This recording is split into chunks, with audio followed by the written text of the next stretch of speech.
সর্বোত্তমভাবে তাদেরকে চিকিৎসা দেওয়া হচ্ছে। আমি নিজেও দেখে এসেছি।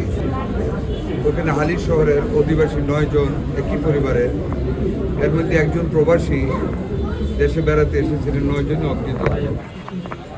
ওদেরকে অগ্নিদগ্ধ অবস্থায় উদ্ধার করে আত্মীয় স্বজন ঢাকা আনার পথে একজন রাস্তায় মৃত্যু হয়েছে, আরেকজন আজকে সকালে ঢাকা মেডিকেল কলেজ হাসপাতালে চিকিৎসাধীন অবস্থায় মারা গেছে এইখানে বার্ন ইউনিটে।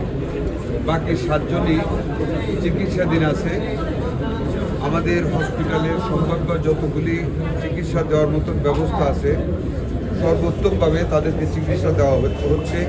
আমি নিজেও দেখে এসেছি।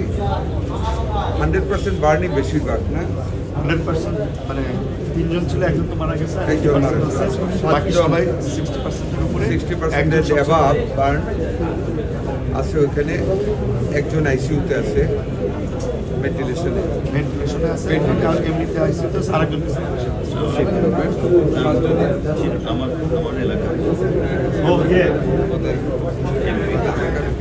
যথাসাধ্য আমরা চেষ্টা করতেছি, আমাদের হসপিটাল কর্তৃপক্ষ চেষ্টা করতেছেন। আমাদের দুর্যোগ মন্ত্রী এখানে আছেন, আমাদের ওই এলাকার মাননীয় সংসদ সদস্য উপস্থিত আছেন। আমাদের অ্যাভেলেবেল যত ফেসিলিটিস আছে, মেডিসিন আছে, সব হসপিটাল কর্তৃপক্ষ দিচ্ছেন। বাকি যদি আরও কিছু লাগে আমি আশ্বস্ত করেছি, আমরা ওই আমাদের হাসপাতাল কর্তৃপক্ষকে আমরা সেটা যোগান দেব।